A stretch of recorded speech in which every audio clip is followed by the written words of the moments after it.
Hey, this is Dan Spranzi and Matt Winzenreid with Realty Executives Cooper Spranzi. Two of the originals. I'm trying to be clever here. Come on, just give me thanks for the courtesy laugh, Matt. Alright, so I wanted to sit down with Matt, and Matt actually has been with me. It was me, Matt, and Tony actually were the original three coming in. And so, Matt, you've been with me since the beginning, which has been 6 years. 6 years. Yeah. And did you work for anybody else before that? Not that I know of, at least. Yeah. So, all right. So 6 years, been in the business, and you are relatively newly married. Yeah.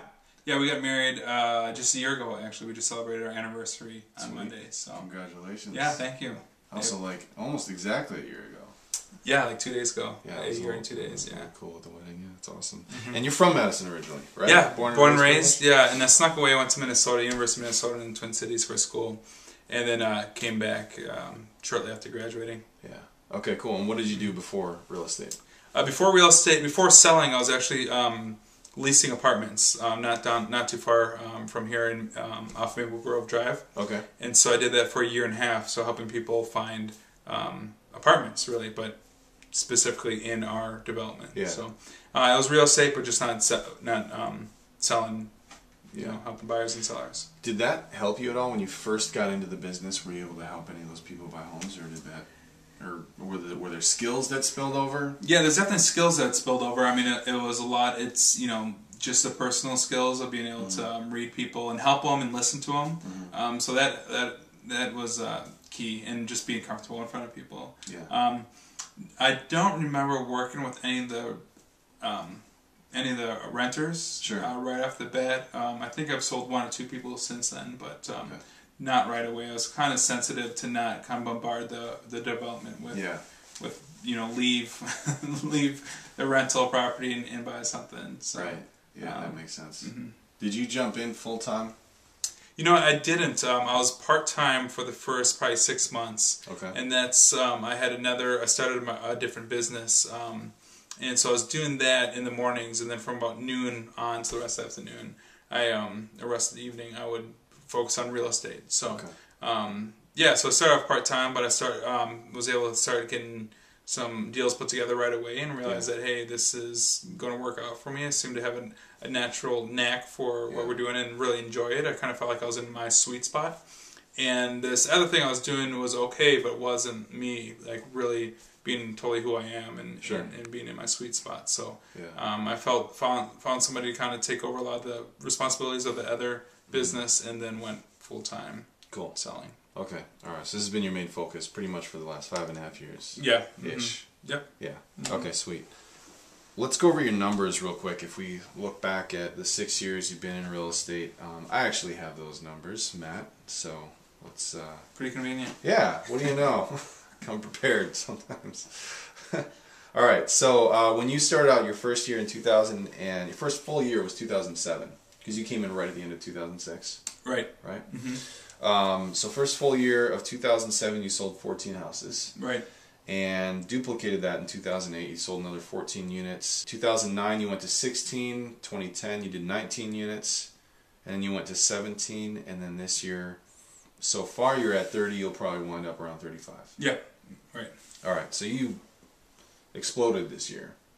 Yeah, it's been a good year. Yeah, and the other thing to note is that you came in just as the market was doing this, right?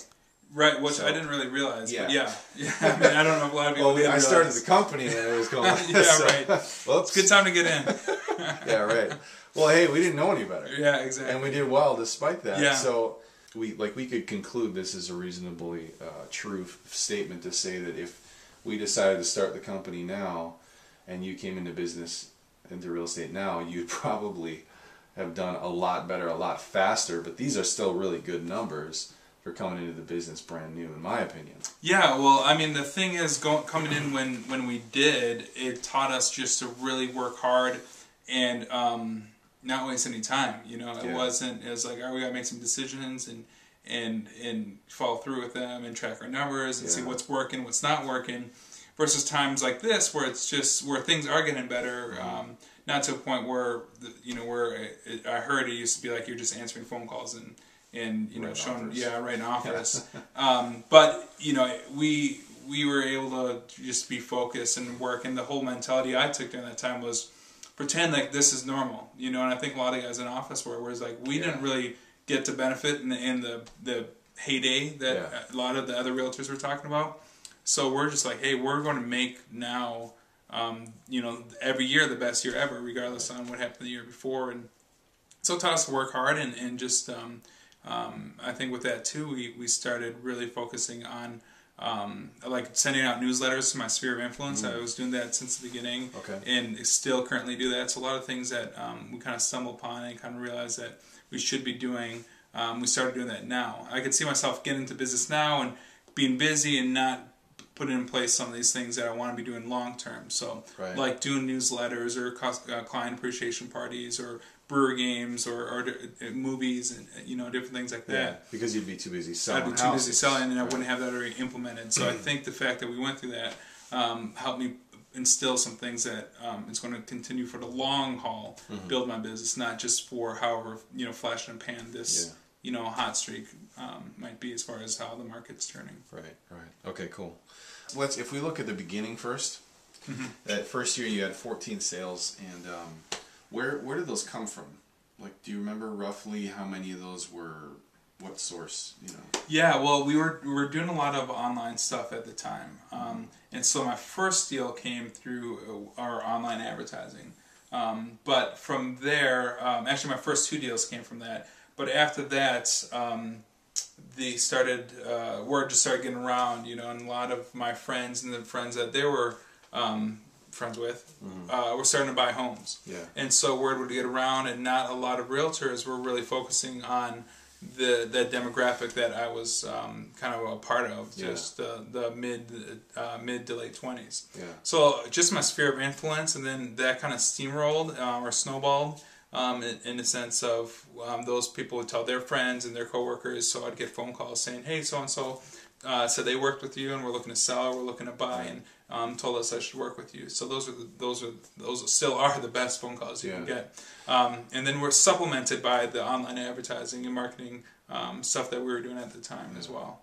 Now I remember when you first started out, you were obviously single at that time, and I remember you being pretty involved in some groups, like through church, and I think that was the main one, right? Yeah. So there were some things that you were doing. You were also doing, like, you always had you seemed to have things going on. Pretty social guy. You like to get out and hang out with people and do stuff. Yeah. So right. Exactly. My observation has always been, I thought that was one of the biggest things that helped you build your career based on your sphere. Right? Yeah. Do you agree with that? Yeah, you do. Okay. Do you feel like what else? So looking at that first year again, what else during that first year were some key things that you did to help drive your success, that help you have such a come out swinging so fast? Yeah, that's a good question. Well, I think you're right. I was really social and still am, but being a part of a lot of different groups. So I played basketball a few different times during the week, and through that you get to know, 9 other guys, or however many are out there playing. So or different things through church, or doing some stuff with Habitat for Humanity for a little bit there. That's right. I remember that. A handful of things like that would just you're just meeting people. Yeah. And for me, it was just I loved meeting people and just getting to know them. So and then a natural conversation would come up. Well, what do you do, and all this other stuff. So I wasn't trying to be overly aggressive, and maybe to a fault where I was trying to maybe laying back a little too low, the secret agent concept there, where maybe I could have been a little bit more out there. But all to say, it's been working. I was able to meet some great people, and they were able to refer me to some friends and family members, and kind of get that sphere going. So. Yeah.